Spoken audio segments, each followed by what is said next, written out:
세상의 모든 지식 언더스탠딩. 네, 자 학교 다닐 때 공부를 열심히 안 하셔서 어른이 네. 돼서도 어쩔 수 없이 공부를 열심히 하셔야 하는 그리고 뒤늦게 공부를 해야 되겠다고 예. 생각하시는 네. 여러분들을 위해서 저희가 희생하고 저희가 노력하고 저희의 건강을 해쳐가면서 만들고 있는 언더스탠딩입니다. 예.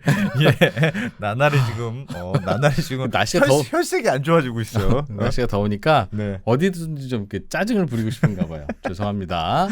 예. 자, 오늘은 건강에 대해서 좀 배울 건데. 건데요.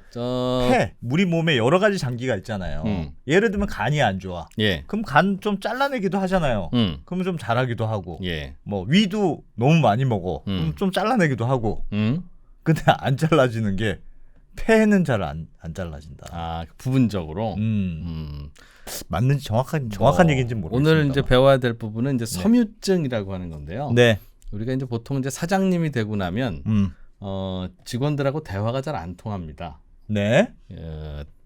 부장 정도까지만 해도 대화 통했던 그분이 네. 사장이 되고 나면 말하는 사람하고나 말하고 뭐 주변하고는 말도 안 하고 네. 말도 안 통하고 이 직원들이 나랑 밥 먹으면 말을 안 하더라고. 네, 그렇게 됩니다. 그렇게 되면 예. 이제 기능을 발휘를 못 하게 되죠. 네. 딱 그걸 이제 그 인사 용어로는 사장 섬유증이다. 네. 그렇게 표현합니다. 예. 폐나 우리 간이나 다른 우리 장기도 이렇게 말랑말랑해서 항상 드나드는 모든 것과 다 그렇게 소통하고 해야 되는데 딱딱해지면 잘 안 해. 그런 네. 질병이 생긴대요. 네. 그래서 그런 오늘은 질병을 정복하기 위한 신약을 개발하시고 계신 회사가 있어서 저희가 모셨습니다. 네, 사피엔스 바이오의 유광현 대표님 모시고 오늘은 섬유증, 특히 폐섬유증에 대해서 조금 배워볼까 합니다. 예. 네, 어서 오십시오. 예, 안녕하십니까. 네. 폐섬유증. 폐섬유증. 네. 요거 약을 개발하신다고 들었는데 폐섬유증 잘 모르겠습니다. 폐가 딱딱해지는 거라면서요. 네. 폐섬유증이라고 하는 거는 제가 잠깐 자료를 준비해 온 게 있는데 예. 보시겠습니까? 폐섬유증이 여러 가지가 있는데 저희가 지금 약을 개발하고 있는 질환은 특발성 폐섬유증이라고 하는 질환이에요. 보통 IPF라고 부르는데요. 특발성이라는 단어가 앞에 또 붙어 있네요. 예, 이 특발성이라고 하는 단어가 붙은 질환들은 정확하게 원인을 잘 모르는 병들인 경우가 많습니다. 그래서 이 폐섬유증도 마찬가지로 정확한 원인은 잘 알려져 있지는 않습니다. 이제 물론 추측은 하는 것들은 있지만 예. 그래서 특발성이라고 부르고요.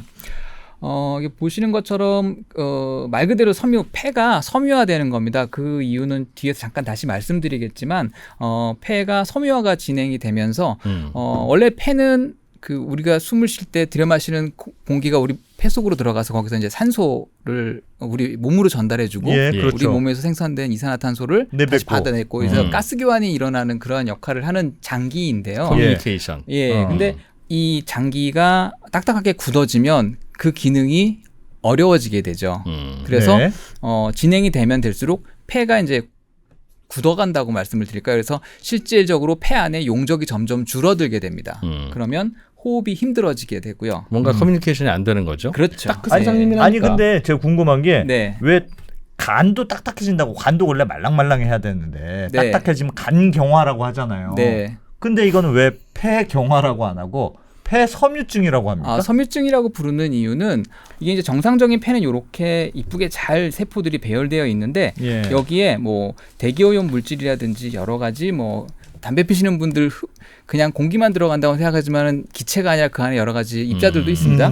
이제 그런 것들이 들어가서 상처를 만들게 되면 근섬유 아세포라는 마이오파이브로블래스트라고 하는 세포가 변성이 되고요. 예. 변형이 되고 여기 이제 그림에 보시는 것처럼 이렇게 실타래 같은 이런 구조체가 만들어져서 상처를 감싸요. 그러면 그 안에서 상처가 이제 치유가 일어나고요. 그런 다음에 치유가 다 끝나면 자연적으로 이제 사라져서 다시 정상적인 어떤 조직으로 돌아오는 게 일반적인데요. 예. 딱지가 생긴 다음에 딱지가 떨어져서 없어져야 되는데 그렇죠. 계속 딱지가 있는 상처가 거예요? 계속 생기는 거죠. 어. 그렇다 보면은 이 아까 말씀드렸던 근섬유 아세포가 계속 존재를 해요. 얘네들이 없어지지 않고. 그럼 얘네들은 계속 이런 콜라겐이나 이런 물질들 밖으로 만들어서 밖으로 내보내게 되고 예. 그러면 이게 점점 축적이 되게 되는 상황이 벌어지게 되죠. 그러면 조직 자체가 점점 딱딱해지는 부분이 넓어지게 되고 그러면 얘네들은 가스 교환의 기능을 상실하는 거죠. 근데 폐 전체에서 이런 부분이 점점 많아지면 예.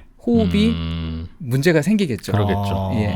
그래서 이게 아주 그 오랜 시간 동안 진행되는 만성 질환이에요. 만성 질환이고 현재까지는 이제 비가역적, 그러니까 다시 돌아오지 못하는 손상이 되면 돌아오지 못하는 어떤 그런 질환으로 알려져 있어서 결국에는 이제 사망에 이르는 그런 질환으로 알려져 있습니다. 폐에 굳은 살 박이는 거네요. 뭐 비슷한 네, 그런 거로 보실 수 있겠죠. 근데 그게 그러니까 이거는 누구한테나 조금씩 있는 건데 섬유증은 상처가 생기면 다 섬유증이 조금씩 생겼다가 없어졌다 하는 건데 정도의 문제인가요? 그러니까 여러 가지 요인이 있을 수 있습니다. 아까 그런 환경적인 요인들 그런 것들도 있고요. 그다음에 공기가 나쁘거나 예, 그렇죠. 그다음에 알려진 것들은 이제 이건 통계적인 분석에 의해서 알려진 것들인데요.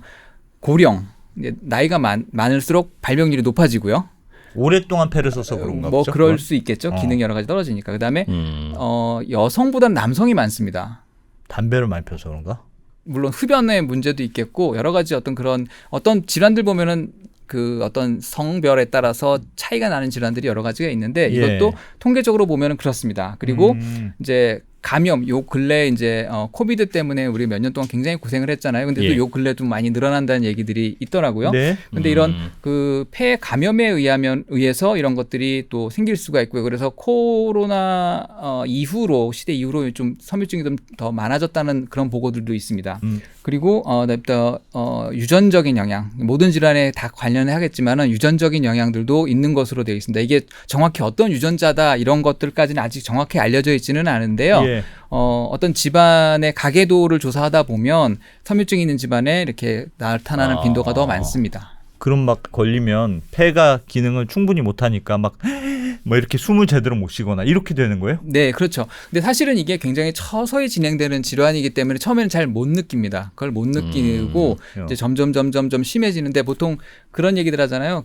개구리가 차가운 물에 냄비 안에 있으면은 불을 계속 밑에 떼고 있어도 처음엔 모르죠. 자기가 그렇죠. 나중에 이거 죽는지를 모르게 되는데 이 질환도 비슷하다고 보시면 될 것 같습니다. 만성 질환들이 대부분 다 그렇습니다. 그래서 자각 증상이 잘 없고요. 그리고 이게 진행되는 속도가 항상 일정한 게 아니고 처음에는 천천히 진행되다가 어느 시점에서 갑자기 진행 속도가 빨라지는 경우도 있고요. 예, 그래서 상당히 진단이 좀 쉽지 않은 질환으로 알려져 있습니다. 야, 저런 약을 어떻게 만들지 저런 걸? 이게 뭐 약이 없습니까? 약이 지금까지 2가지가 있습니다. 예. 이제 보시면은 현재 2가지 약물이 2014년도에 승인돼 가지고 치료에 사용되고 있어요. 예. 그래서 베링거 인게라임의 닌테다님이라는 약물이 있고요. 또 하나는 로쉬에서 나오는 피르페니돈이라는 약물 2가지가 있습니다. 그래서 이 2가지 약물이 사용이 되고 있는데요. 이게 이제 그 특발성 폐섬유증의 증상이라는 게 아까 말씀드렸듯이 호흡량이 점점 감소한다. 그러니까 호흡량이 감소를 하게 되는데 이 2가지 약물은 효과가 이 호흡량이 감소하는 속도를 조금 늦춰주는 역할을 합니다. 속도만 늦춰주죠. 근데 아까 말씀드렸듯이 굉장히 그 치사율이 높고 생존율이 별로 좋지 않은 질환이라고 말씀을 드렸는데요. 이러한 그 환자의 기대 수명에는 유의적으로 어떤 효과가 있지는 않습니다. 단지 증상이 진행되는 속도를 늦추는 정도의 제한적인 효과가 있는 것으로 알려져 있어요. 그럼 지금 저거 폐섬유증에 걸리면 그냥 죽습니까? 다? 약이 없다는 뜻이네요. 인간은 누구나 폐섬유증에 안 걸려도 죽지. 물론 그렇긴 하지만 근데 폐섬유증 때문에 죽는다. 예, 약을 복용을 한다고 해도 아까 말씀드렸던 그런 기대 수명이 늘어나지는 않기 때문에 아직까지 알려진 바로는 그래서 뭐 거의 시한부의 질환이라고의 한 가지라고 볼 수 있겠죠. 나 숨 쉬는 게 좀 숨차요. 그래서 가봤더니 특발성 폐 섬유증입니다. 라고 하면 보통 몇 살쯤 삽니까? 그 이후로. 여기 보면 이제 진단하고 1년 이내 뭐부터 4년 이상까지 이렇게 그래프가 있는데 오른쪽을 보시는 게 제일 편할 것 같습니다. 여기 1년 보시면 이내요? 예. 보시면은 여기 보시면 이제 이게 5년 생존율을 보여주는 건데요. 이 왼쪽은 전부 암입니다. 이 회색 막대기는 다 암이고 세상에. 암 걸려서 생존 이게 이제 빨간색 막대가 이제 이 특발성 폐섬유증인데요. 이게 5년 생존율이 30%가 안 돼요. 와. 근데 보시면 그거는 보통 이게 우리가 폐암하고 췌장암이 이제 가장 그 예후가 안 좋은 암으로 알려져 있는데 얘네들 제외한 나머지 암들보다 더 기대 수명이 짧습니다. 이야, 이거 엄청 무서운 거네요. 무섭네. 엄청 무서운 병이네요. 약도 없고 그래서 굉장히 심각한 질환이죠. 그러니까 뭐 아주 뭐 환자가 많거나 그렇지는 않지만 한 전 세계적으로 한 360만 명 정도 있는 걸로 추산이 되고 있어요. 예. 그런데 치료가 쉽지 않은 질환이라서 좀 굉장히 치명적이고요. 그리고 아직까지 근본적인 문제가 해결이 되지 않은 질환이기 때문에 사실 저희 사피엔스 바이오도 어떤 그런 차원에서 굉장히 치명적이지만 아직 해결되지 않은 질환이었기 때문에 여기에 네. 저희가 어떤 저희 연구 개발에 전략적으로 중심을 맞추고 진행을 했었습니다. 세상에 와 진짜 무섭네요. 그냥 숨 쉬는 게 조금 힘들어졌어요 이거인데 증상 근데 그런데 가보면 물론 2년 특별성 남았습니다. 폐섬유증일 수도 있고 이제 아닌 경우도 있고요. 뭐 예. 일시적으로 나타나는 것도 있을 수도 있지만 그거는 이제 병원에 가서 의사 선생님들하고 진단을 하고 처방을 받아야 되겠죠. 제 질문은 예. 증상이라는 게 그런 걸 증상이 텐데 뭐예요? 특발성 폐섬유증은 네. 증상이 숨쉬기가 어려워진다. 일단 호흡곤란 일반적으로 오고요. 그다음에 그 만성적으로 이제 마른 장기침이 많이 나는 경우도 있고, 그다음에 숨소리가 이제 막 쇳소리 같은 숨소리가 나는 그런 증상이 있을 수도 있고요. 그런데 호흡하는 능력이 떨어지다 보니까 아무래도 피로감이 빨리 오고 체력이 많이 떨어지겠죠. 예, 그런 부분들이 있고. 나이건데 피로감과 체력 저하. 그리고 뭐 그러다 보니까 이제 식욕도 떨어지게 되고 이제 이런 것들이 있고요. 그다음에 체중 감소 딱 난데. 여기 이제 그 보면은 손가락 곤봉증이라 그래서 손가락 끝이 이렇게 부풀어 오르는 약간 개구리처럼? 네, 그렇습니다. 그렇게 되는 경우들이 이제 일반적으로 이렇게 특발성 폐섬유증 환자들에게서 많이 관찰되는 증상입니다. 그래요. 네. 야.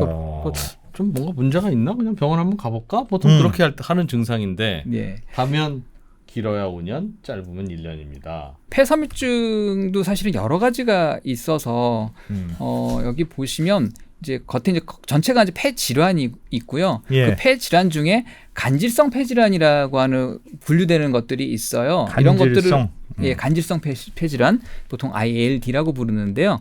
여기도 보면 그 성면 같은 것도 그런 문제를 많이 일으켜서 지금 아마 건축 자재로서 성면 사용을 하기가 어려워졌죠. 예, 이런 문제들이 그런 거에 의해서 나타나는 경우들도 있고요. 그 다음에 이제 뭐 어떤 특정한 약물이라든지 아니면 뭐 특정한 뭐 가스를 흡입했다든지 먼지라든지 아니면 방사선 같은 경우 뭐 이렇게 엑스레이 이런 것들을 심하게 많이 찍는다거나 이런 거에 의해서 나타나는 그 섬유증들도 있고요. 그다음에 다른 질환에서 어떤 결절이 발생해서 이게 폐로 와서 나타나는 그런 섬유증들도 있습니다. 근데 이런 것들 중에 이런 원인이 아니지만 정확히 원인을 모르는 이 부분을 보통 특발성 폐섬유증이라고 합니다. 원인 모를 폐섬유증을 저렇게 부르는군요. 이유를 잘 모르는 거네요. 네, 정확히 아직까지 원인은 잘 모릅니다. 대충 공기가 좀 안 좋을 거야. 혹은 나쁜 걸 들여 마셨을 거야. 예, 이제 그런 것들이 작용할 가능성이 많고요. 아까 말씀드렸듯이 뭐 그런 그 연령이라든지 성별이라든지 그다음에 유전적인 요인이라든지 이런 것들도 작용을 하는 것으로 지금 생각되고 있어요. 어떤 병인지는 대충 알겠는데 네. 자 이런 병이 있는데 약이 별로 없네. 그러면 우리 같은 그 제약 바이오 회사들은 그다음부터 뭘 해서 이제 치료제를 만들기 시작합니까? 보통 이제 약을 개발을 할 때는 특정한 질환에서 어떠한 그 병을 직접적으로 유발시키는 정상적인 범위를 벗어난 그런 단백질 혹은 그 단백질을 정보를 담고 있는 그런 유전자들을 우리가 보통 타겟이라고 부릅니다. 그래서 특정한 질환에서 어떤 단백질 혹은 어떤 유전자가 문제가 있을까 그 문제를 일으킨 단백질을 찾아내고 그게 이제 찾아낸 것이 우리가 보통 타겟이 되고 그러면 그 정상적인 범위를 벗어난 것을 병을 치유하려면 다시 정상적인 범위로 다시 넣어줘야 되겠죠. 보내줘야 되겠죠. 그래서 활성이 너무 높으면 활성을 낮춰준다든지 아니면 양이 너무 적으면 양이 충분히 많아지도록 한다든지 이런 식으로 그러한 그 정상적인 범위를 벗어난 것을 다시 정상적인 범주로 돌려놓는 것들이 치료 혹은 어떤 약들이 이제 그런 역할을 하는 거고요. 그래서 처음에 이 질환에 대해서는 어떤 것이 문제가 생겼을까 하는 것을 찾아내는 게 제일 중요합니다. 그게 타겟이고요. 그 타겟을 찾았으면 얘를 어떻게 정상 범위로 돌려놓을까? 어떻게 만들어서 어떤 약을 만들어서 정상 범위로 돌려놓을까 이제 이게 약을 개발하는 단계인 거죠. 예를 들면 어떤 단백질이 섬유증을 과도하게 만드는 것 같아. 그러면 얘 단백질을 어떻게 없애버릴까? 뭐 그런 식으로 타겟팅 하는 거예요? 쉽게 얘기하면 그렇죠. 뭐 없애버릴 수도 있고 아니면 너무 활성이 올라가 있으면 활성을 낮추려고 할 수도 있고. 범인을 어떻게 찾아요? 범인을 찾는 방법이 굉장히 여러 가지가 있습니다. 예. 네, 이제 저희 같은 경우는 항상 문제 해결 방법은 현장에 있어요. 원인에 그러니까 그 문제가 일어난 장소에 있거든요. 예. 그래서 저희가 처음에 관심을 갖게 된 것은 그러면 이 문제를 해결하는 거는 환자로부터 찾아야 되겠다. 그렇겠죠. 예, 라고 당연히. 생각을 해서 이 폐섬유증 환자들로부터 얻어진 그 폐조직에서의 유전체 데이터를 저희가 수집을 했어요. 예. 수집을 해서 그걸 정상적인 폐조직에서 얻어진 유전체하고 비교하면서 해요. 분석을 하죠. 그래서 그러면 어떤 유전자가 혹은 어떠한 그런 단백질이 정상적인 범위보다 뭐 올라가 있다든지 내려가 있다든지 이런 것들을 찾게 되는데요. 그래서 저희가 이제 이런 식으로 유전체들을 분석을 했어요. 이제 이게 보통 그림은 뭐예요? 이게 예. 이제 싱글셀 RNA 시퀀싱이라고 해서 폐조직이 폐가 보통 한 40여 종 이상의 다양한 세포들로 구성이 돼 있거든요. 네. 그런 조직을 얻어서 보통은 이제 뭐 그 생체 검사 뭐 생검이라고 하는데 그런 부분에서 얻어지는 것도 있고 아니면 뭐 기증된 조직도 있고 어쨌든 그런 정상적인 조직과 환자 조직에서 얻어진 그 폐 조직들을 비교해서 각 세포별로 다 이제 단일 세포로 다 쪼갭니다. 쪼개가지고 그 세포별로 어떤 유전자들이 얼만큼 올라가 있는지 하는 것들을 분석한 데이터를 수집을 해요. 그래서 그걸 비교를 하죠. 예. 비교를 해서 예를 들어서 환자 폐조직에서 발현이 이거 정상적인 조직에서 확연히 올라가 있는 그런 유전자들이 있으면 얘네들이 문제일 가능성이 굉장히 높죠. 뭐 그럴 수는 있겠죠. 예, 서로 그래서- 다른 사람이지만 유전자는 다 같은가 봐요. 여기서는 폐섬유증이 있으면 요게 확 올라가 있고 나머지는 똑같아야 확 올라간 요 녀석이 범인인데 나머지는 보통 똑같습니까? 뭐 완전히 똑같다고 할 수는 없지만 보통 그 사람의 그 유전자가 이 단백질을 만드는 그 정보를 담고 있는 유전자가 보통 2만 개 내외, 뭐 네. 작게는 뭐 18,000종, 많게는 예. 25,000종 얘기를 하는데 그 정도 있고요. 그런 것들이 사람 따라서 다르지만 내 몸에서도 그 조직에 따라서 뭐 간이라든지 뇌라든지 이런 조직에 따라서 다 그런 그 유전자들이 그 만들어진 발현되는 정도가 다 다릅니다. 그러겠죠. 그래서 그런 것들이 있는데 폐에서는 그런 어떤 그 특정한 어떤 종류의 세포에서 특정한 유전자들이 어떤 것들은 이 정도 수준, 어떤 것들은 이 정도 수준 이렇게 유지가 되는 것들이 있는데 네. 예. 병이 걸린 조직에서는 그게 다른 패턴으로 나타나거든요. 독특하다. 예, 그래서 일반적으로는 이렇게 생겨야 되는데 그래프가 그렇죠. 뭐가 하나 폭 튀어나와 있다. 그러니까 서로 다른 예. 사람이라도 다 비슷해야 되는데 그러니까 정상인들은 그러니까 뭐 통계적인 처리를 위해서 비교를 하게 됩니다. 뭐 완전히 똑같다고 할 수는 없지만 그래서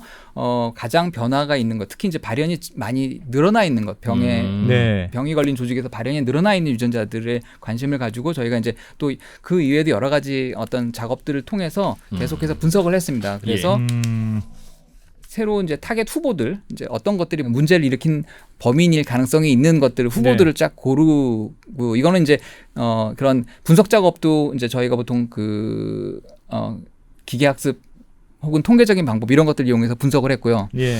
그래서 분석해서 후보들을 뽑고 그리고 이제 이런 것들을 또 문헌적인 정보들을 또 저희가 정보를 검색을 합니다. 네. 그래서 뭐 알려져 있는 어떤 많은 논문들을 통해서 그런 것들을 찾고 해서 저희 여러 가지 그런 그런 그 단계를 통해서 후보들을 골랐고 근데 이건 어디까지나 분석에 통해서 얻어진 그냥 것이지 이게 실질적으로 실험을 통해서 검증된 부분은 아니기 때문에 예. 몇 개 얻어진 이런 후보들을 가지고 실질적으로 저희가 실험을 통해서 검증을 진행을 했습니다. 이제 그 중에 결과적으로는 저희가 이거를 ARPC2라는 것을 저희가 후보 타겟으로 범인일 것이다. 찍었는데 얘네들에 대해서 이제 여러 가지 저희 내부적인 어떤 그런 그 지표들을 가지고 저희가 선택을 한 겁니다. ARPC2라는 거를. 근데 그 선택한 거에는 아까 말씀드렸듯이 이제 문헌적인 것들 문헌 어떤 여러 가지 논문이라든지 특허라든지 이런 것들을 통해서 조사를 하고요. 각 유전자들에 대해서 조사를 하고 그다음에 그 외에 또 여러 가지 기록이라든지 아니면 그리고 결정적으로 이제 실험을 통해서 이게 정말 내가 범인인지를 확인을 하는 겁니다. 뭐 이게 간단히 설명해 드리면 이거는 세포에다가 섬유증을 일으킨 거예요. 여기 보시면 여기 시커멓게 돼 있는 게 보시면 이 각각의 여기 뭐 파이브로넥틴이나 알파 SMA라고 하는 것들은 이 그 섬유증이 진행되면은 크게 양이 증가하는 그런 섬유증 마커들이에요. 예. 그래서 왼쪽에 두 줄을 보시면 여기 보시면 이거에 비해서 굉장히 양이 많아졌죠. 예. 이것도 양이 많아졌습니다. 요거는 섬유증을 일으켰을 때 양이 이렇게 많이 증가를 했는데요. 네. 그중에 근데 이 세포에서 이 지금 모델 세포에서 요 ARPC2라는 요 녀석을 발현을 억제를 시켰어요. 그러니까 만들어지지 못하게 만들었어요. 예. 그러면 마찬가지로 마이너스에서 플러스로 섬유증을 일으켜도 지금 양이 현저하게 떨어져 있는 것들을 보실 수가 있죠. 요거는 실험 예를 들면 비이커 같은 데서 폐섬유 세포를 놓고 요 유전체를 좀 늘려보고 줄여보고 그렇게 실험하는 거예요. 네, 세포를 키우다가 예. 이제 이거는 사람 폐에서 오는 그런 세포주입니다. 여기다가 예. 이제 뭐 TGF라는 것들을 처리를 하면 섬유증이 진행이 돼요. 그런데 그 섬유증이 진행이 되는 게 이제 일반적으로 이렇게 여기서 왼쪽에서 보시는 거 진해지는 거, 예, 거. 진행되는 걸 보실 수가 있는데 예. 그 중에 이 세포에서 이 ARPC2라는 이에 문제가 있을 것 같은 놈을 제거를 한 거죠. 아. 쉽게 얘기하면 제거를 하면 그 일이 잘 일어나지 않아요. 아. 그 얘기는 뭐냐면 이 ARPC2라는 것이 섬유증을 일으키는데 굉장히 중요한 역할을 하는구나. 없으니까 안 일어나는구나 하는 것을 여기서 확인할 수가 있었죠. 정상인은 저 ARPC2라는 단백질이 유전체 안에 별로 없고 있습니다. 있는데 예. 발현이 많이 증가돼 있지는 않은 거죠. 아, 저게 많아지면 이제 걸핏하면 폐 섬유증의 증상을 나타내도록 몸이 움직이는 거니까. 그러니까 그럴 수도 있군요. 그러니까 사실은 뭐가 상처가 나면 딱지가 지고 하는 게 정상적인 보호 과정인데 네, 예를 들면 너무 과도하게 보호하려고 하면 그게 문제가 그렇죠. 되니까 그렇죠. 얘가 너무 심해. 얘는 너무 활발해. 넌 좀 죽어 있어. 약간 그런 컨셉이군요.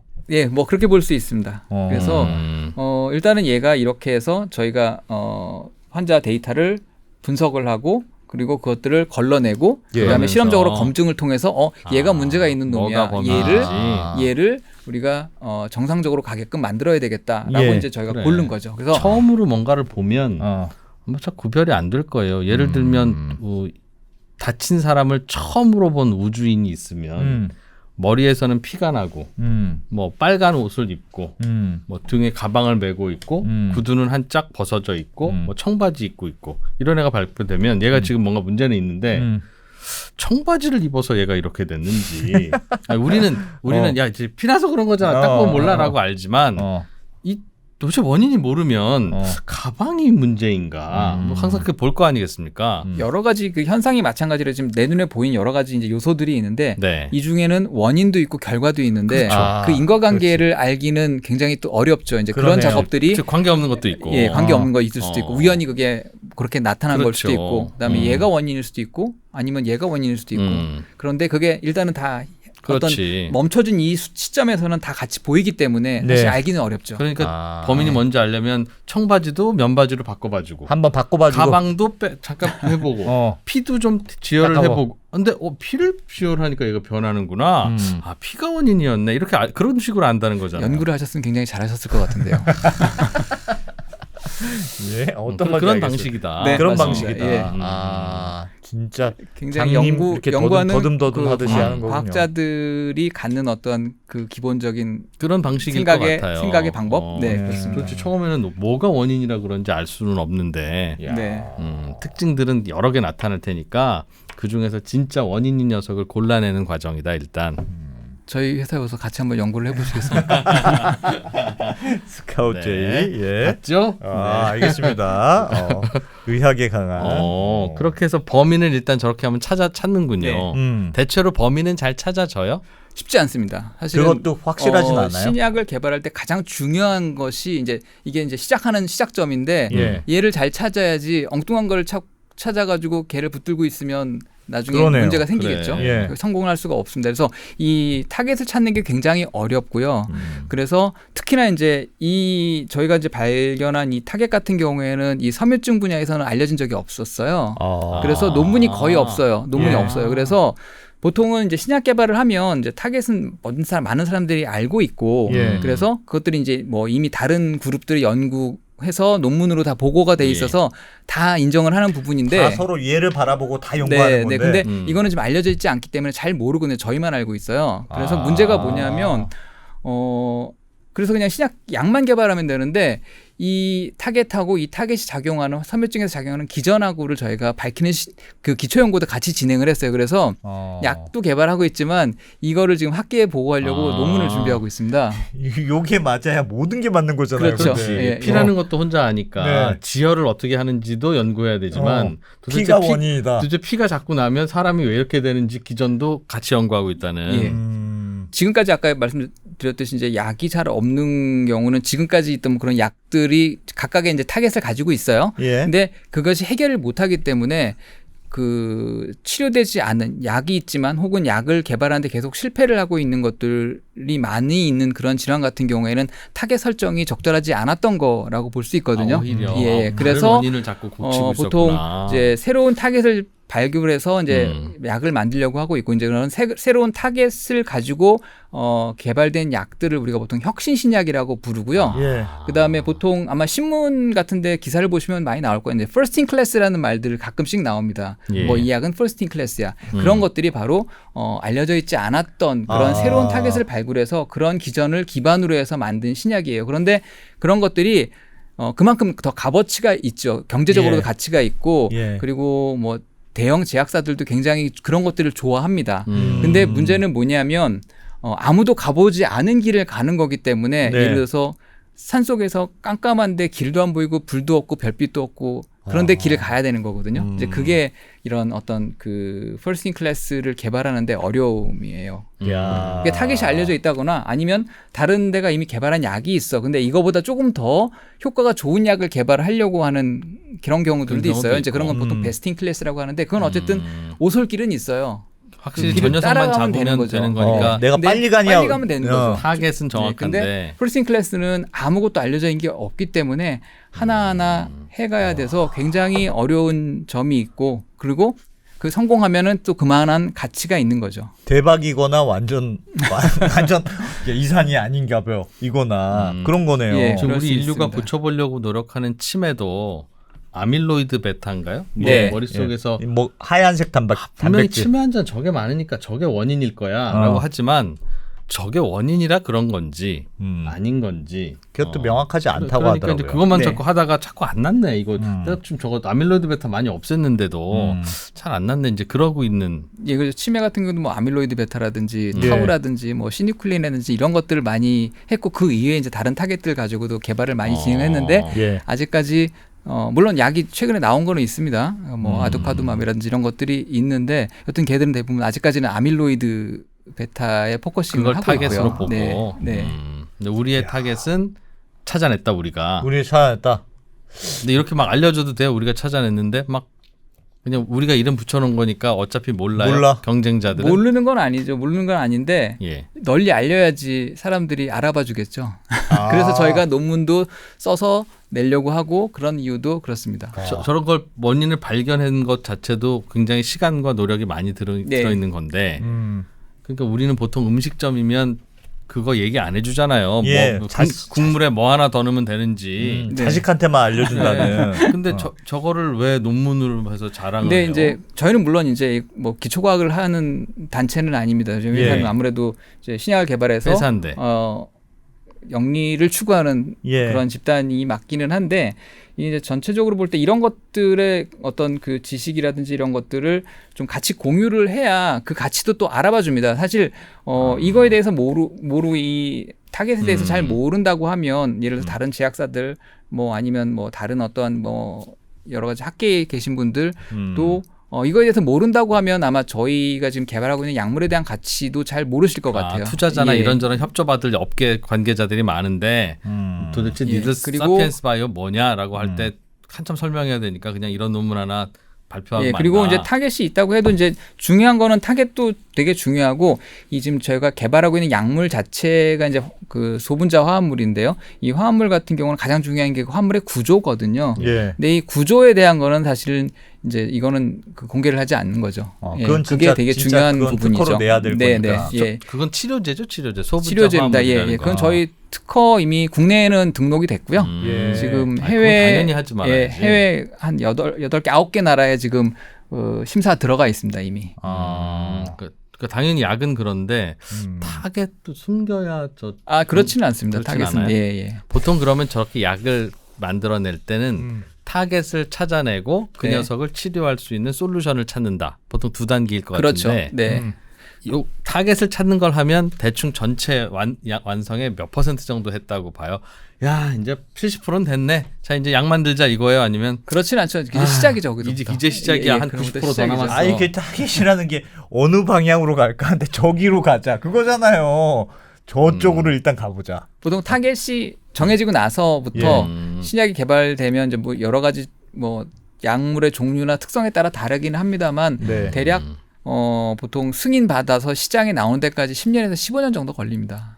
타겟 발견하고 난 다음에 부터 개발 단계 전체가. 타겟 발견하는 건 그래도 좀 간단하고 쉬운 문제고. 뭐 그것도 이렇게 간단한 문제는 아니지만 대부분 타겟 발굴 같은 경우에는 많은 경우에는 이제 뭐 대학이라든지 연구소라든지 이렇게 주로 하는 곳에서 기초를 해주니까. 연구하는 기초 내서하고. 생물학 내지는 기초의학 맞습니다. 이런 것들을 연구하시는 데서 많이 하시고 그게 이제 논문으로 아니면 여러 가지 이제 그러한 그 방법으로 알려지고 있는 거죠. 대표님 궁금한 게 네. 폐섬유증은 지금 약이 없다고 하셨잖아요. 약이 없는 건 아닌데 그러니까 예, 치료제는 아니고. 예, 그러니까 치료제로 사용이 되고 있는데 그 근본적인 치료가 어렵고 환자 수명이 개선이 안 되기 때문에 네. 문제가 있는 거죠 이 아직까지는. 폐섬유증이 왜 어려워요? 그러니까 그동안 타겟이 좀 잘못됐다고 생각하시는 거예요? 아니면 어떤 질환에 어떤 약도 개발하는데 쉬운 약은 아무것도 없습니다. 다 네. 어려워요. 다 네. 어려운데 특발성 폐섬유증 치료제 개발이 지금 아까 2014년도에 약물 2개 승인되고 나서 지금 10년이 됐는데 예. 그 사이에 지금 승인된 약물이 아무것도 없거든요. 굉장히 어려운 부분은 맞기는 맞습니다. 예. 이제 그런 이유가 여러 가지가 있는데 일단은 병 자체가 발병하는 기전이 상당히 복잡해서 어떤 한두 가지의 기전이 거기에 그 관계되는 게 아니고 굉장히 다양한 어떤 기전, 여러 가지 기전들이 그 서로 이 병의 발병을 일으키기 때문에 그런 복잡한 기전의 문제도 정확하게 있고요. 뭐가 원인인지 정확하게 모른다. 정확하게 모르고요. 이제 물론 중요하게 작용하는 몇 가지들은 알려져 있어요. 예. 알려져 있는데 그런 것들이 어느 하나가 얘가 혼자 다해는 아니기 때문에 그러다 보니까 거기 그거 부분의 기전을 해결한다고 해도 다른 부분에서 오는 그런 기전들에서 들어오는 어떤 것들은 다 또 막을 수가 없고 이렇기 때문에 그래서 어려운 점이 있고요. 그 다음에 두 번째로는 이제 바이오마커라고 하는 거는 보통 우리가 병의 진행이나 증상이나 이런 것들을 우리가 어느 정도 진행됐는지 아니면 어느 정도 심해졌는지 하는 것들을 판단해 볼 수 있는 지표가 되는 것들이 있는데 이제 어떤 특정한 유전자라든지 특정한 어떤 단백질이라든지 이런 것들이 이제 발현이 어떻게 변했나 활성이 얼만큼 올라갔나 이런 것들을 이제 보통 바이오마커로 많이 사용을 하는데 네. 실제로 특발성 폐섬유증은 사실은 이게 그 신뢰할 만한 바이오마커가 그렇게 많지는 않아요. 많지는 않아서 바이오마커가 뭐라고 하셨죠? 병의 어떤 진행이나 증상 그리고 그 어떤 병이라고 하더라도 이제 환자별로 차이점들이 많이 그 개인적인 차이들이 있는데 그런 것들을 저희가 가늠해 볼 수 있는 지표들이 있어요. 그게 이제 유전자도 있을 수 있고 뭐 여러 가지 뭐 혈액 내에서 우리 이제 건강검진 받으면 여러 가지 그 지수들이 나오잖아요. 이제 뭐 그런 것들이 있는데 2기시네요, 뭐 3기시네요. 뭐 그렇게 이제 할 수 있는 바이오마커가 좀 부족한 무슨 그런 수치가 질환이고요. 있어야 되는데 무슨 그런 수치가 올라갔네요. 뭐 어떠가 그런 것들이 좀 명확하게 관련성 있는 신뢰성 할 수 있는 그런 것들이 좀 부족한 부분이 엑스레이나 있고요. 뭐 찍어보면 어휴 심하시네요. 내지는 초기긴 한데 좀 예를 들어서 뭐 알 수 있지 않아요? 뭐 당뇨병 같은 경우에는 혈당 아니면 그렇죠. 강화혈색소를 재면 우리가 알 수가 알 수 있고, 있죠. 그다음에 몇 기인지 알 수 있죠. 그리고 혈압, 고혈압 같은 경우는 그냥 혈압계로 재면 되니까 그런 거는 굉장히 초기인지 좋은 말든지. 그런 바이오마커가 될 수 있는데 실은 이 특발성 폐섬유증 같은 경우는 그런 게 조금 좀 부족한 부분이 있고요. 제기가 일단 어려운 모양이네요. 제기가. 보통 저희가 임상할 때는 특발성 폐섬유증 같은 이제 호흡량이 얼만큼 줄어들었느냐 하는 것을 이제 측정을 하기 때문에 보통 그 가끔 TV 같은 데 보면은 운동선수들 이렇게 폐활량 측정하는 거 있죠. 이제 그런 것들 갖고 측정을 합니다. 그래서 처음 측정하고 예를 들어서 뭐 6개월 있다 측정하고 하면 이제 아마 줄어들겠죠. 그게 그렇겠죠. 병이 진행이 되면서 이제 그런 것들을 주로 활용을 뭐 하고 사진 있는데 찍어봐서는 안 나와요? 사진을 가지고 뭐 CT라든지 이런 것들을 찍으면 그 섬유가 진행된 부분들을 그러겠죠. 보일 수는 있습니다. 근데 이제 그런 것들이 이렇게 가장 좋은 거는 그러니까 정량화해서 수치적으로 우리가 볼 수 있는 것들이 가장 중요한데 이제 그런 것들이 조금 쉽지 않은 부분이 있어요. 그리고 질환 자체가 굉장히 그 이질성, 그러니까 이질성이라는 얘기는 굉장히 좀 다양하게 나타난다. 아까 말씀드렸듯이 병이 진행되더라도 처음에 호흡량이 줄어드는데 처음에 좀 천천히 줄어들다가 어느 시점에 가서 빨리 줄어든다거나 아니면 반대라거나 아니면 그게 개인차별로 차이도 있기 때문에 그런 것들 때문에 진단 자체가 좀 쉽지 않은 부분들이 있습니다. 그리고 그다음에 저희가 모델 처음에 사람한테 약물을 먹여서 볼 수는 없기 때문에 거의 대부분의 신약을 개발할 때는 그 동물 모델을 사용을 합니다. 그러니까 동물을 그 인간이 앓고 있는 그 질환과 유사하게 만들어 놓고 거기다가 이제 투약을 해서 이게 얼만큼 개선되는지 하는 것들을 보는데요. 폐섬유증에 활용하는 동물 모델이 보통 많이 쓰는 게 이제 블레오마이신 모델이라는 게 있어요. 이제 블레오마이신이라는 약물을 쥐를 많이 쓰는데 쥐에다 기관지에다가 넣어줍니다. 넣어주면 이제 폐로 들어가겠죠. 폐로 들어가면 폐에서 처음에 한 일주일 동안은 그 격렬하게 그 면역 반응이 일어나게 되고 염증 반응이 일어나게 되고 그런 다음에 한 일주일부터는 이제 섬유화가 서서히 진행이 되거든요. 그렇게 해서 이제 그런 상태에서 이제 약물을 투약을 하고 얼마나 개선되는지를 하는 것들을 비교를 해보는데 그것이 실제로는 사람이 앓고 있는 특발성 폐섬유증하고는 차이가 좀 있어요.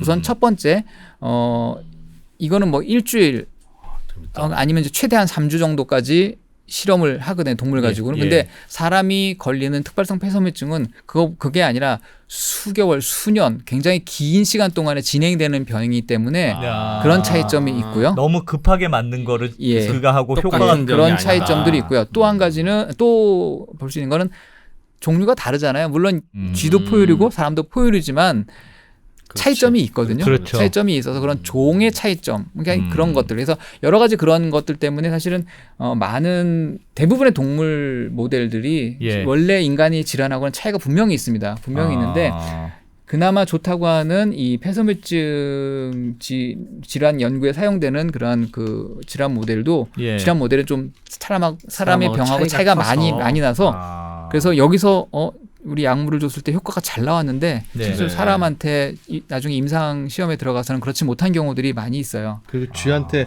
힘껏 해봐. 이거 어떻게 생각해? 얇아 좀. 쥐한테는 어떻게 하실 것 같아요? 그거를. 그래서 그걸 뭘 혈액 검사를 해서 나오는 거면 할 텐데. 뛰게 만들어. 애를 뛰게 얼마나 숨차나. 잘 뛰면 숨이 모르겠는데 진짜. 크게 보는 게 이제 두 가지가 있는데 하나는 실제로 이제 그 폐 조직을 이제 꺼집어내서 그걸 이제 현미경으로 조직 검사를 하는 거예요. 얼만큼 섬유화가 됐는지를 보는 방법이 한 가지가 있고요. 또 하나는 얘를 이제 마취시켜놓고 마취시키더라도 숨은 쉬거든요. 마취 안 시키면 돌아다니니까 우리가 통제를 못하고 마취를 시켜놓고 눕혀놓은 다음에 폐 부분에 CT를 찍습니다. 그러면 이제 폐가 부풀어졌다가 다시 줄어들고 이완과 수축을 할 때 그 용적 차이를 잴 수가 있거든요. 이제 그런 방법으로 쥐 같은 경우는 그 호흡량을 측정을 하죠. 이게 많이 될수록 폐가 잘 움직이는 거고. 좋은 거니까. 야, 진짜 동물 실험 정말 어렵겠구나. 약간 생쥐도 불쌍하긴 한데. 그러니까 사람이 걸린 그거랑 똑같이 만들어야 되니까. 그리고 이제 추가적으로 이제 바이오마커가 이렇게 신뢰하는 게 그렇게 많지 않다 보니까 임상 시험을 이제 설계를 하고 관리를 하는 데에도 어려운 점들이 있습니다. 그런 것들이 작용해서 이제 개발이 어려운 점들이 있고요. 그다음에 마지막으로는 이게 만성 질환이에요. 특발성 폐섬유증. 만성 질환이라는 건 뭐냐면 거의 평생 가지고 가는 거잖아요. 그러니까 예를 들어서 뭐 고혈압이라든지 당뇨 같은 경우도 거의 한번 진단을 받고 약을 드시면 평생 드시게 되죠. 근데 평생 먹으면 약이 치료 효과도 있지만 원래 우리 몸에 없던 물질을 우리가 먹는 거기 때문에 예측하지 못한 부작용이나 독성이 있을 수가 있어요. 근데 예를 들어서 뭐 그 항생제 같은 경우는 오래 안 먹습니다. 뭐 3일 길어야 일주일 이렇게 뭐 먹고 그렇기 때문에 그런 문제에 대해서는 조금 자유로운데 이렇게 만성질환의 치료제 같은 경우는 복용 기간이 굉장히 길어서 이것이 오랫동안 특히 중요하겠네요. 축적이 돼서 처음에는 거의 발견되지 않더라도 이게 나중에 뭐 5년, 10년 이렇게 쌓이다 보면 그런 것들이 나올 수가 있거든요. 그래서 그런 만성질환에 대해서는 그런 어떤 독성, 안전성의 문제도 조금 더 그 짧게 복용하는 약보다는 조금 더 굉장히 그 타이트한 잣대로 개발을 되고. 해야 되는 야, 부분들이 있죠. 진짜 이런 것들 어려운 때문에 거네. 특발성 폐쇄혈증 치료제 개발이 좀 어렵습니다. 근데 저거는 걸리면 금방 사망한다면서요. 아 그런데 치료가 되면 계속 만성이니까. 네. 만성이니까. 평생 유지해야 되니까. 어, 딱 이렇게 낫질 않는 거구나. 약 음. 먹고 딱 낫고. 예를 들어서 정말 효과적인 치료제가 개발이 돼서 이 환자들의 기대 수명이 개선된다고 한다면 예를 들어서 뭐 5년 드시던 분들이 뭐 10년, 15년 생존을 하면 네. 계속 또 드시게 되겠죠. 그렇겠죠. 예, 그런 상황이 될 수가 있죠. 그래서 찾아냈어요. 그래도 요걸로 치료하면 치료될 것 같네. 아, 네. 그건 어떻게 저희 찾아냅니까? 아까 범인을 찾았어요. 네. 그러면 그치, 이 그치. 우리가 생각하는 범인이 범인을 있어. 갱생해서 우리 좀 그렇지. 밝은 대로 어. 그 어떤 정상적인 범위로 돌아오게끔 만드는 약물을 보통은 여러 가지 방법으로 이제 설계를 합니다. 보통은 그 단백질들은 자기들의 독특한 3차원 구조가 있어요. 예. 그 구조들을 분석을 하고요. 그러면 어떤 특정한 약물이 어떤 그 타겟 단백질의 어떤 부위에 이제 가서 결합을 하게 되거든요. 예. 근데 그 결합을 해서 얘를 진정시키는 거죠. 그럴 때 이 단백질 구조를 가지고 여기에 잘 가서 붙을 수 있는 그런 화합물을 구조를 설계를 합니다. 그래서 설계를 해서 그 다음에는 그 설계한 것을 실제로 합성을 해요. 그 화합물을 만들어내요. 예. 만들어낸 거를 이제 실험을 통해서 계속 검증해 나가는 거죠. 그래서 얘가 얼만큼 치료 효과가 있어. 그걸 검증을 하고 이제 치료 효과를 확인하고 난 다음에는 그러면 근데 독성이 있으면 안 되잖아요. 그래서 예. 그런 여러 가지 그런 그 시스템을 가지고 독성 평가들을 진행을 합니다. 특정한 뭐 독성은 이제 여러 가지 독성들이 있을 수가 있는데 예를 들어서 세포를 죽여버리는 그런 독성들이 있는 경우도 있고요. 예. 그 다음에 또 다른 거는 문제가 없는데 유전 독성이라는 건 뭐 돌연변이를 만든다든지 뭐 이런 경우들이 있을 수가 있어요. 그래서 그런 것들을 포함해서 굉장히 다양한 독성 실험들을 하고요. 그리고 아무리 효과가 좋고 그다음에 안전한 그런 약물이라도 이 물성 얘가 예를 들어서 물에 잘 안 녹아. 아니면 뭐 약을 입으로 먹었는데 이제 보통 먹으면 이게 보통 이제 혈액으로 가서 예. 혈액을 타고 돌면서 이제 문제가 있는 부분에 전달을 해주게 되는데 예. 혈액에 잘 안 녹아 들어가 아니면 뭐 이게 그냥 먹어가지고 위에 쌓여 있다가 흡수가 안 돼. 혹은 흡수가 안 돼 아니면 위에 쌓여 있다가 결국에 나중에 그냥 대변이나 소변으로 다 빠져버려 뭐 이런 경우들이 있거든요. 이런 그런 약물학적 특성들 이런 것들을 다 검증을 하는 단계를 거칩니다. 이 녀석이 작용을 하기만 하면 들어.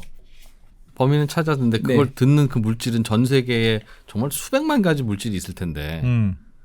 그럼 어떻게 찾아요? 뭐부터 찾습니까? 그러니까. 얘가 뭐 아이스크림을 좋아하는지. 그렇지. 아이스크림 한번 줘보고 마라탕도 줘보고. 그런 거잖아요. 그게 한 10개 되면 그냥 순서대로 줘보겠는데.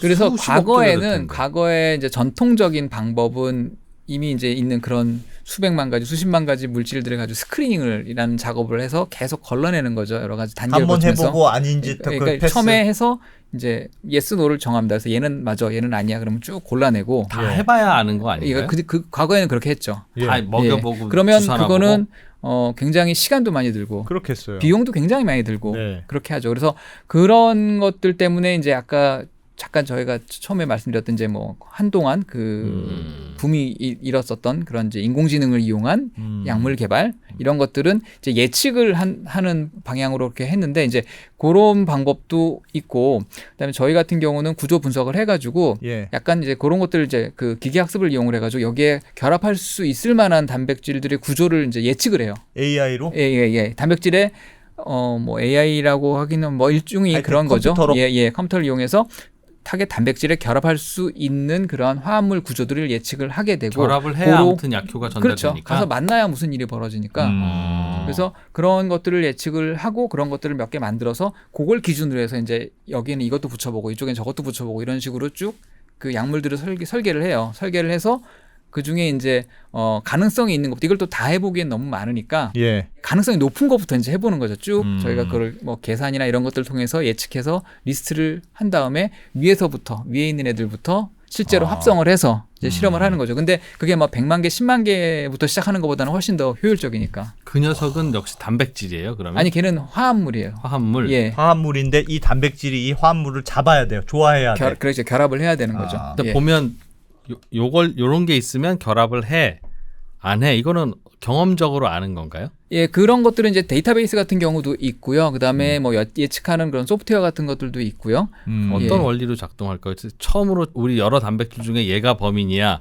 얘가 너무 발현이 많이 돼. 얘한테 가서 딱 달라붙어서 얘를 좀 진정시킬 수 있는 어떤 물질을 찾으면 약일 거야. 인데 우리가 인류가 아는 수많은 물질 중에 얘한테 다가가서 붙을 수 있는 애는 그걸 어떻게 알까요? 보통 이제 단백질에 결합하는 부분은 좀 이렇게 안으로 움푹 들어가 있는 보통 우리가 파마코포라고 부르는데요. 예. 그러니까 약물학께서 얘기하는 어떤 그 약이 가서 붙는 뭐 구멍 혹은 홈 이런 예. 정도로 이해를 하시면 될 것 같습니다. 오목한 데가 있어요. 오목한 데. 열쇠 구멍. 그냥 들러붙으면 잘 안 붙죠. 예. 그래서 보통 안으로 들어간 그런 그 공간에 들어갈 수 있는 약물들, 이제 기존에 있는 데이터들도 있고 이제 예. 그런 것들을 기초로 해가지고 예측을 하는 거예요. 이게 100%다 그 그렇게 구멍이 건 잘 아니고. 보여요, 예, 눈으로? 그 단백질의 구조가 알려져 있는 경우에는 그 구조를 가지고 그걸 그 보고. 결합할 수 있는 부위들에 대해서 그런 예측을 해보는 거죠. 이런 화합물이 요 단백질에 폭 잘 맞더라. 해본다. 네. 그런 게 있는 거예요. 예. 그러면 일단 약효는 생각하지 않고 이렇게 잘 맞는 애들을 리스트를 먼저 만들어 놓고 일단 받아먹는 애들을 만들어 놓고 예, 그런 것들을 몇 개 이제 크게 보통 우리가 중요한 스캐폴더라 해서 이제 그 뼈대가 되는 몇 가지 뼈대들을 이제 찾은 다음에 예. 걔네들에 대해서 이제 가장 기본적인 어떤 구조들을 디자인을 해가지고 얘들 화합물들을 실제로 만들어서 붙이거나 아니면은 실제적으로 실험을 통해서 붙이거나 아니면 붙으면은 얘 활성이 변화가 되니까 그런 활성을 측정을 해보거나 이런 식으로 하게 되고요. 그렇게 해서 이제 어느 정도 정해지면 얘를 좀 더 얘의 이제 어떤 그런 결합이라든지 얘를 조절하는 능력들을 높이기 위해서 거기서부터 조금씩 변형을 거예요. 해나가는 예. 잘 가는 거, 그렇죠. 물에 잘 녹는 거. 네, 뭐 그런 것도 거기에 포함이 됩니다만은 하여간 그런 식으로 해서 점점 처음에 하나의 실마리가 되는 구조를 찾으면 거기서부터 조금씩 변형을 해 나가면서 개선을 하는 거죠. 그건 온갖 뭐를 다 많이 알아야 되겠네요. 마치 요리처럼 생강가루 넣어야 되겠네 하면 그게 먼저 알고 옛날에 넣어봤다는 그 경험이 있어야 넣을 거 아니겠어요. 그렇지. 그렇죠. 그래서 사실 어떻게 보면 영화나 뮤지컬 이런 것들을 보통 종합 예술이라고 부르잖아요. 그렇죠. 거기에 뭐 그렇죠. 연기도 들어가고 맞아요. 음악도 들어가고 뭐 의상도 들어가고 뒤에 무대 같은 경우는 미술이고 있고 조명도 들어가 여러 가지가 들어가서 종합 예술이라고 하는데 어떻게 보면 이 과학에서는 신약 개발이 어떤 그런 종합 과학이 아닐까 하는 생각이 들어요. 왜냐하면 저희 회사에서도 이제 저는 생물학 베이스거든요. 원래 전공이 생물학 쪽인데 저같이 생물학 하는 사람들도 있고요. 그다음에 이렇게 화합물 구조를 하는 화학자들도 있고요. 예. 그리고 실질적으로 이제 아까 말씀드렸던 그런 그 어떤 예측이라든지 이런 것들을 하기 위해서 뭐 머신러닝이나 통계 분석들을 진행하기 위해서 코딩을 하시는 분들이 있고요. 그래서 이런 분들이 다 모여서 이렇게 진행을 하거든요. 뭐 생물학에서도 뭐 세포 실험을 주로 하시는 분, 뭐 동물 실험을 하시는 분, 뭐 이렇게 다양하게 그런 여러 가지 그런 그 과학적인 지식이나 노하우들이 모여서 이제 신약 개발에 다 투입이 되기 때문에 일종의 종합과학이라고 말씀을 드릴 수 있을 것 같아요. 진짜 어려운 거구나 이거. 그러니까 다양한 걸 공부하는데 당신이 배운 학문으로 좀 하면 되겠네. 좀 해보세요를 하려면 꽤 알아야 시킬 거 아니겠어요, 그죠? 그렇죠. 그래서 이제 저희도 화학 전공하신 분들하고 이제 계속 얘기를 하죠. 이렇게 이런 구조를 이제 만들어가지고 저희한테 주시면은 저희는 이제 그래가지고 활성이나 이런 것들을 체크를 해서 이게 이번 건 좋아요. 이번 건 별로 안 좋은데요. 이걸 좀 이렇게 그러면 이제 그 피드백을 드리면 여기서 여기를 또 바꿔보고 이거 이렇게 한번 해보시죠. 아니면 거꾸로 이제 이런 구조의 화합물이 필요해요. 만들어주세요. 설계해주세요. 뭐 이런 식으로 계속해서 이제 그런 커뮤니케이션들이 왔다 갔다 하면서 조금씩 진행이 돼 나가는 거죠. 요거 그럼 대표님이 이렇게 그렇게 힘들게 뭘 만들었는데 뭐 물론 임상도 해야 되고 앞으로 뭐 많이 해야 되겠습니다만 효과 좀 있는 걸로 나왔어요. 그러면 요거는 폐섬유증 말고 다른 섬유증에도 다 쓸 수 있어요? 요 단백질은 섬유증을 일으키는 애들은 비슷해 단백질이. 그래주면 좋겠다. 그러면 완전 대박인데. 일단 저희가 폐섬유증에 대해서는 동물 실험에서도 굉장히 좋은 효과를 확인을 했고요. 그다음에 아까 동물 모델이 사람의 병원은 차이가 있다. 모르니까. 그래서 임상 들어가서 안 좋은 경우가 많아서 고민을 많이 하면서 그렇다고 지금 이 상태에서 사람한테 먹여볼 수는 없거든요. 예. 그래서 생각한 것이 섬유증 환자 혹은 정상적인의 폐 중에 이렇게 기증된 것들이 있어요. 예. 그런 기증된 사람의 폐 조직을 가지고 거기다가 섬유증을 추가로 일으키거나 하는 상황에서 저희 이제 약물들을 처리를 해보고 예, 그렇게 해서 보통 그걸 이제 그 휴먼 프리시전 컷 렁 슬라이스라고 해서 PCLS라고 부르는데 이제 그게 폐 조직을 작게 자른 거예요. 예. 거기다가 섬유증을 일으키고 약물들을 처리해서 실험들을 진행했을 때 그런 실제 인체 조직에서도 굉장히 좋은 효과들을 확인을 했어요. 그래서 이것들이 폐 조직에서 그리고 인체에도 적용할 가능성이 굉장히 높다는 것들을 확인을 했고 그 이제 지금 현재는 임상 들어가기 위해서 전임상 시험을 지금 준비를 하고 있거든요. 그래서 전임상이라는 건 어떤 거예요? 전임상은 이제 이 물질로 임상을 갈 거야라고 정합니다. 그게 이제 임상 후보 물질이고요. 예. 근데 얘를 사람한테 적용하기 전에 혹시 예측하지 못하는 어떤 문제가 발생하면 동물은 사실 동물도 불쌍하고 동물 윤리적인 문제에 있어서 마구 동물을 위험하게 하거나 죽이거나 하면 안 됩니다. 하지만 네. 사람한테는 더더욱 안 되기 때문에 네. 사람한테 적용하기 전에 이제 동물들을 좀 이용을 해서 그런 부분들을 체크를 하는 게 이제 보통 전임상 시험이라고 해요. 그래서 거기에는 아까 말씀드렸듯이 여러 가지 그런 일반적인 독성, 그다음에 유전 독성, 그다음에 실질적으로 약물이 우리 몸에 들어가면 대사가 이루어지거든요. 그 약물이 그대로 존재하지 않고 대사가 일어나게 되는데 그런 대사가 일어날 때 문제점이 있을 수 있어요. 왜냐하면 약물이 들어가서 원래 이런 구조로 만들었는데 간에서 다 금방 분해돼 버리면 약효를 발휘할 수가 없잖아요. 이제 그런 문제.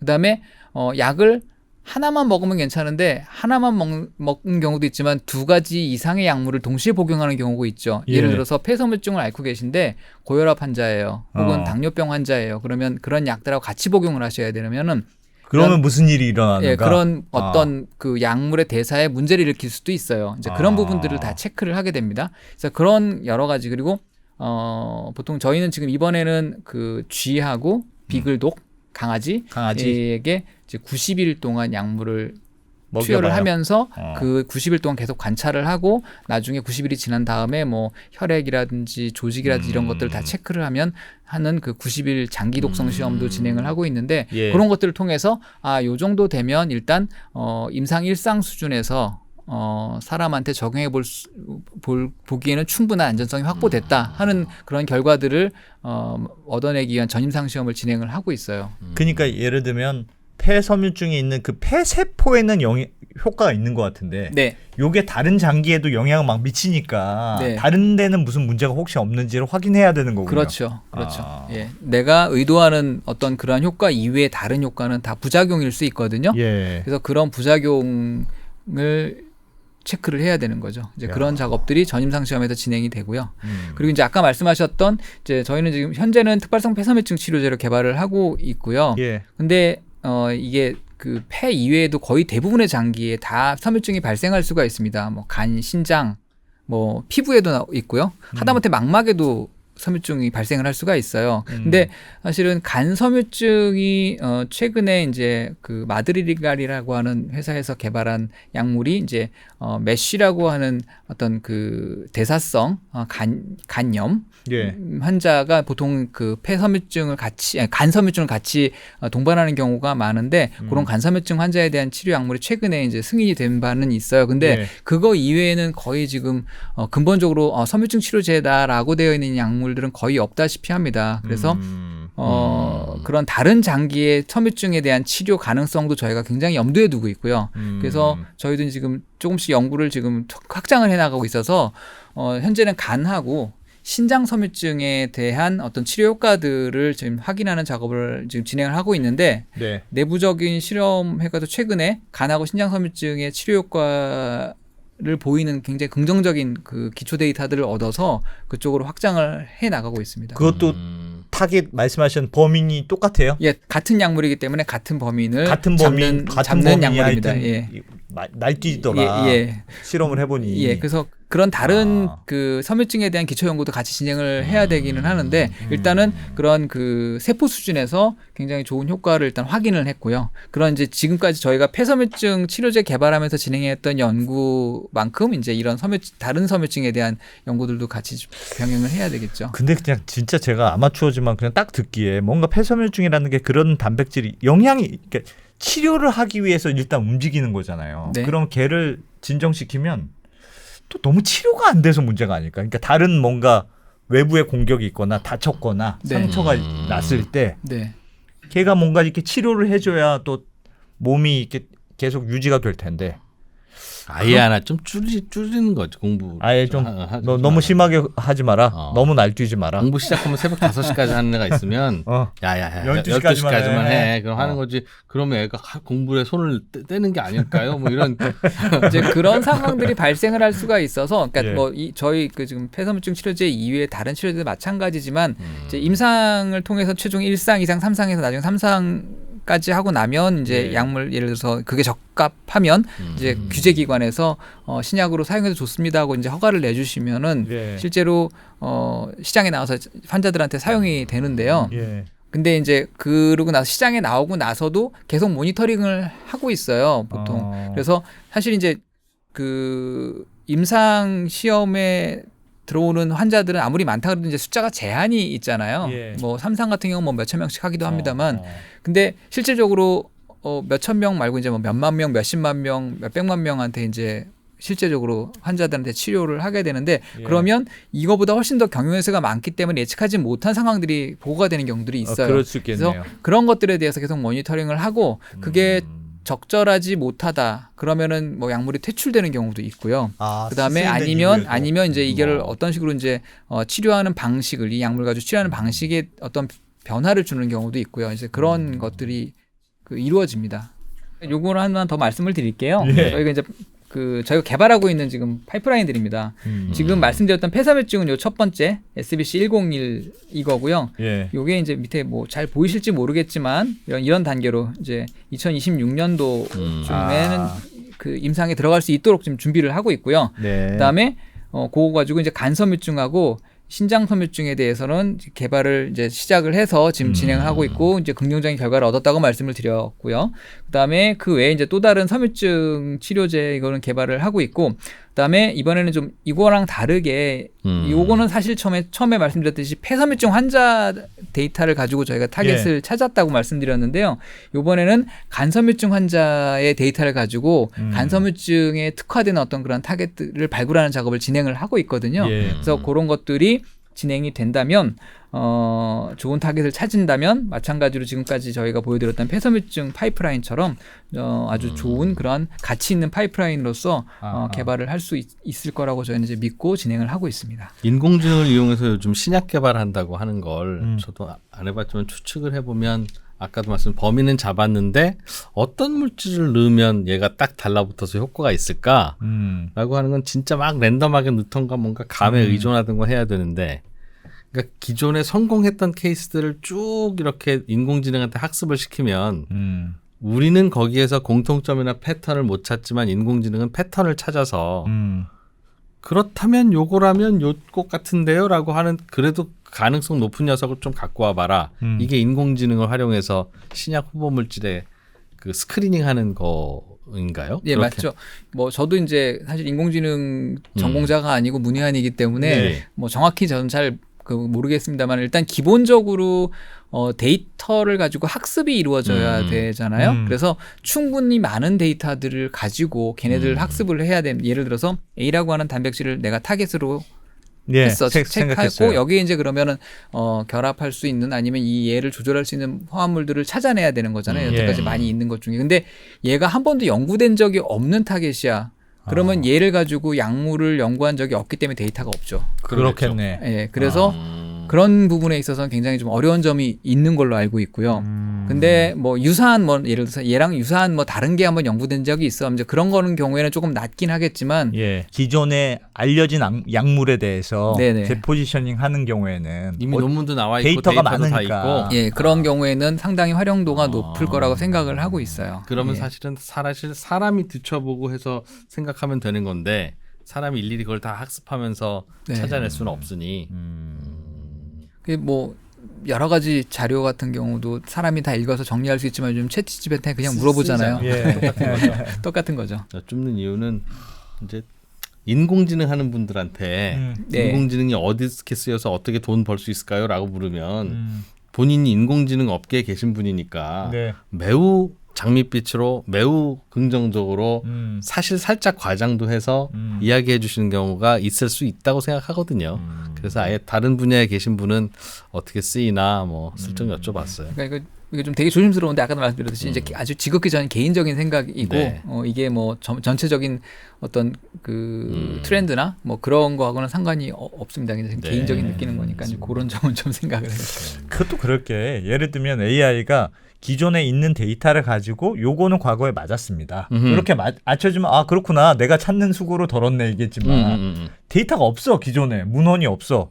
그럼 AI가 제 생각에 요거 가지고 그걸 어떻게 믿고 그걸 하냐고 개발을.